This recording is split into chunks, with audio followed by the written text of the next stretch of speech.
ये बड़ा रेयर होता है कि मैं आसिफ जरदारी के साथ किसी भी चीज पे एग्री करता हूँ। लेकिन आज जो उन्होंने बात की है, बात तो सही की है हम्म। कि वो जाके लंदन में बैठ के खुद बैठे हैं इनकलाब ला रहे उधर। हैं। और पार्क लेन से वो एक चे गवेरा ऑफ पार्क लेन बने हुए हैं। और यहाँ पे जो लोग मौजूद हैं उनको कह रहे हैं कि जी जाएं, जाके जुलूस निकालें, हम्म। रातों को सर्दियों में बाहर कैंप करें, धरने दें और खुद आराम से बैठे। मेरा ख्याल है कि जरदारी ने बिल्कुल सही बात की है। और दूसरी बात यह है कि एक्चुअली ये जो जरदारी साहब ने बात की है, ये जो इनकी इंटरनल कॉन्फ्लिक्ट है उसका भी एक शाखसाना है। हम्म। क्योंकि बिल्कुल ही डिफरेंट अप्रोच है। पीपल्स पार्टी, और मैं ये तज्जिया कर रहा हूँ, हमारी तरफ से तो सभी एक बराबर है।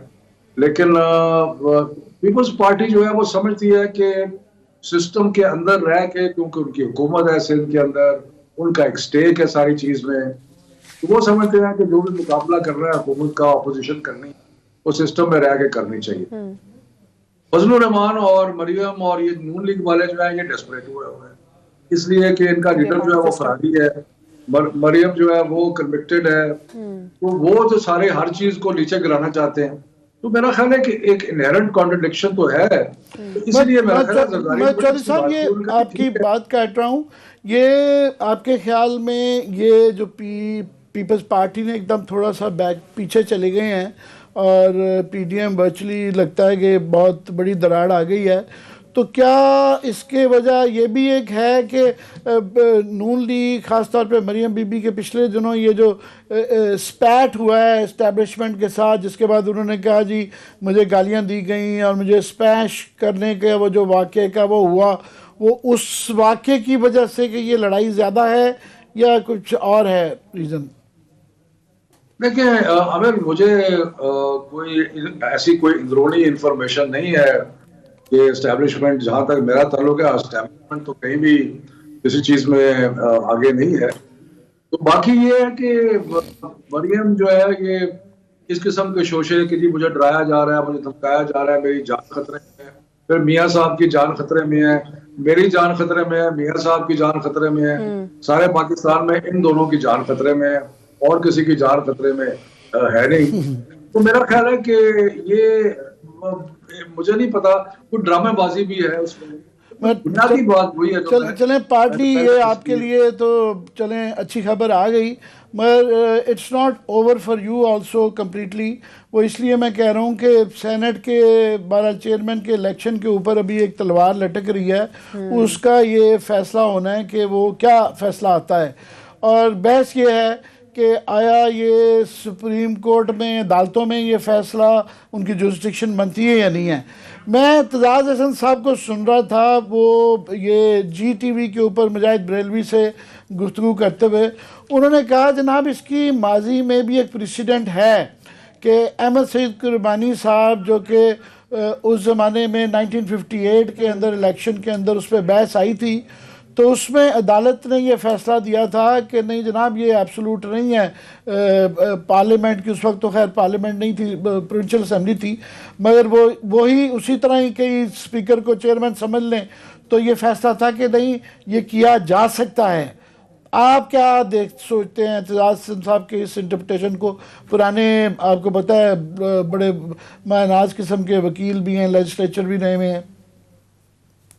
देखिए मैं एतजाज हसन साहब की बड़ी इज्जत करता हूँ, बड़े मायनाज वकील हैं, और अच्छे वकीलों की तरह उनको प्रेसिडेंट्स की भी पता है, पहले कौन से फैसले हुए उनके बारे में भी इल्म है। तो इसके बारे में तो कोई दो राय नहीं है। लेकिन मैं तो बड़ी, जो मुझे as a non student of law जो एक चीज नजर आती है वो ये है कि जो 7 वोट कैंसिल हुए यूसुफ रज़ा गिलानी के, वही 7 वोट जो थे वो डेप्यूटी चेयरमैन। मिर्जा अफरीदी को मिले डिप्टी चेयरमैन के इलेक्शन में। तो इससे आपको जो वोटर की इंटेंट पे जो बहस है ना, देखिए ना, सारी बहस पीपल्स पार्टी की क्या है? सारी बहस पीपल्स पार्टी में ये है कि जी वोटर की इंटेंशन को देखना चाहिए। अगर वोटर की इंटेंशन को देख रहे हैं तो वो तो आपको नजर आ गई कि जी डिप्टी चेयरमैन के इलेक्शन में उन्हीं 7 लोगों ने मिर्जा अफरीदी को वोट दिया। तो इसके मतलब ये है कि उनका इंटेंशन राइट फ्रॉम स्टार्ट ये था कि हमने अपना वोट जो है खराब करना है। और वो सर्कमस्टांशियली साबित हो रहा है। So apart from strictly legal बहस के जी मोर कहाँ लगानी है और कहीं नहीं लगानी, सर्कमस्टांशियली इट्स वेरी क्लियर कि ये 7 लोग जो थे इन्होंने अपनी पार्टी के से बगावत की, या पार्टी के खुफिया इशारे पे, ये भी हो सकता है कोई खुफिया इशारा हो और खुफिया इशारे से कुछ लोगों ने वोट दिए हो, तो सारी चीजें हो वो सकती आपका ये व्यू सिर्फ बिल्कुल national assembly भी तो होती ये एक बिल्कुल व्यू है। अल्टीमेटली तो जाहिर है अदालतों ने इसका फैसला करना है। मगर मैं ये आपसे पूछना चाहता हूँ कि अगर आप लोग इतने कॉन्फिडेंट हैं कि डिप्टी चेयरमैन में जिस तरह 154 वोट पड़ गए, तो लेट्स से कि अगर गिलानी साहब ये उनके हक में अदालत का फैसला उनके खिलाफ आ जाता है और गिलानी साहब चेयरमैन बन भी जाते हैं ये 7 वोट डाल के, तो अगर आप इतने कॉन्फिडेंट 154 वोट आपके पास है तो आप नो कॉन्फिडेंस मोशन दे सकते हैं। मेरा ख्याल है कि वो तो बात की बात है। पहले ही मुझे लगता है कोर्ट ने बड़ी सिंपल बात करनी है और उन्होंने कहना है कि जी अगर आप कॉन्फिडेंट हैं, यानी कि नून लीग को और इन लोगों को कहना है, पीपल्स पार्टी को, कि अगर आप कॉन्फिडेंट है तो सदस्य के खिलाफ वोट ऑफ नो कॉन्फिडेंस ले आए और अपनी अदबी अक्सरियत अगर आपके पास है तो साबित कर लें। तो ये जो एक जमहूरी अमल को की नफी एक अदालती कार्रवाई से करना चाह रहे हैं, ये डायरेक्टली इनकी हारी हुई ज़हनियत की निशानी है। वो चौधरी साहब, वो अदालत का तो आप क्योंकि बिल्कुल जाहिर है इस तरह का फैसला अगर आता है कि जी अदालत की इस पर जुरिस्डिक्शन नहीं है तो आपको सूट भी करता है और आप यहाँ बड़ी हमेशा भी करते हैं अदालतों की, आप हमेशा तकरीम में आपने कमी नहीं दी। मगर अभी रिसेंटली आपकी मैं कल परसों देख रहा था जो प्रेस कॉन्फ्रेंस आपने कल की इलेक्शन कमीशन के, वो भी एक अदारा है, आइनी अदारा है, और आपने बड़े सख्त अल्फाज में किया। और मैं देख रहा था एक तबका है मीडिया का जिसने आपके ऊपर ये कहा कि जनाब सफदर साहब, जो शफकत साहब भी है, ये इनके बड़े लिबरल क्रीडेंशियल्स थे मगर ये भी बहुत ज़्यादा सख्त ज़ुबान इलेक्शन कमीशन में, क्यों? नहीं, मेरा ख्याल है कि एक तो बात समझने की ज़रूरत है कि हमें बहुत ही शदीद डिसअपॉइंटमेंट हुई जिस तरीके से सेनेट का इलेक्शन हुआ। और ये सिर्फ इस्लामाबाद की बात नहीं है, गिलानी वाला इलेक्शन की बात नहीं है।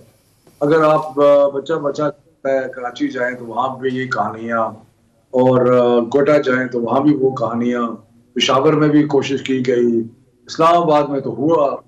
तो ये एक बड़ी हमें ना बहुत ही ज़हनी धचका लगा, और ख़ास तौर पे इसलिए कि एक रेमेडी गुंजाइश पैदा कर दी थी सुप्रीम कोर्ट ने।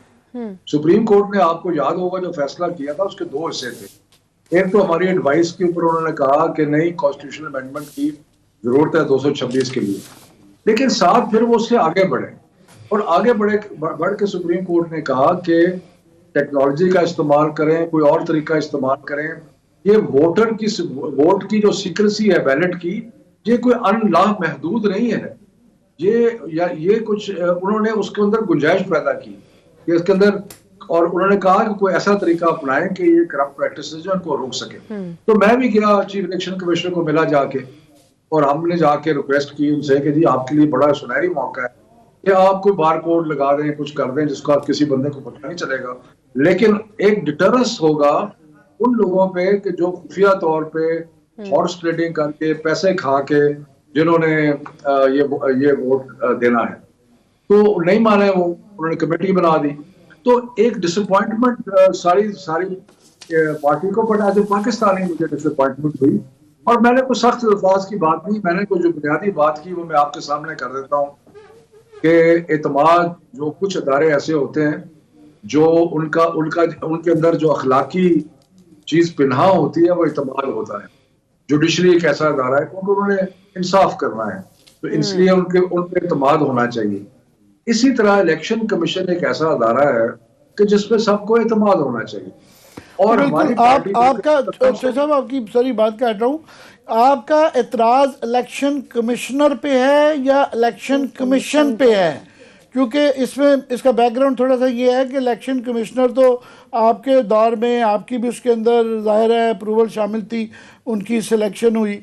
और दो इस वक्त इलेक्शन कमीशन की सूरत हाल ये है कि 4 में से 2 लोग 2016 में, और जस्टिस अल्ताफ़ जो हैं इब्राहिम पंजाब से जो हैं, और मिसेस जस्टिस रिटायर्ड इरशाद कैसर साहबा, ये भी केपी की जो मेंबर हैं, ये भी 2016 में हुई।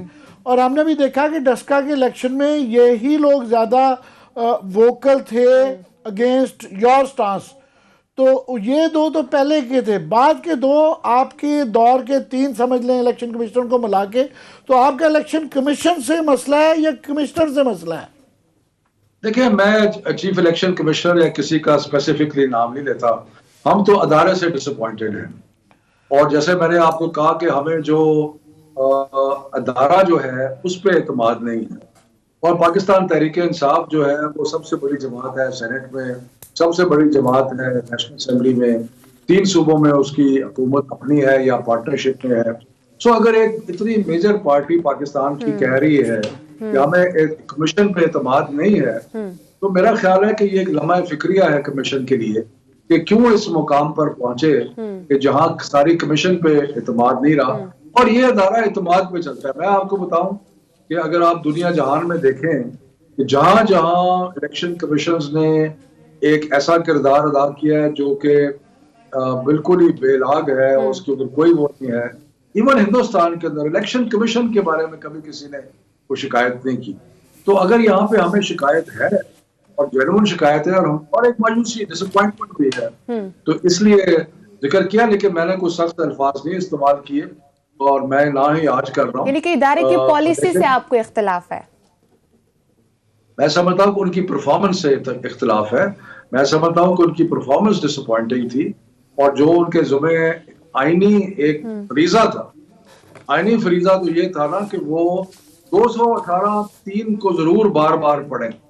इतनी क्लियर जिम्मेदारी जो है इलेक्शन कमीशन की दी गई है। वैसे माफ कीजिएगा चौधरी साहब, ये इस हमाम में सारे तकरीबन एक ही जैसे हमें तो इसलिए लगते हैं कि जब पिछली दफ़ा 2018 में संजरानी साहब के उनकी वोटिंग स्ट्रेंथ के अलावा वोट पड़ गए थे, या आपकी पार्टी में भी काफ़ी सारे क्वेश्चंस आते हैं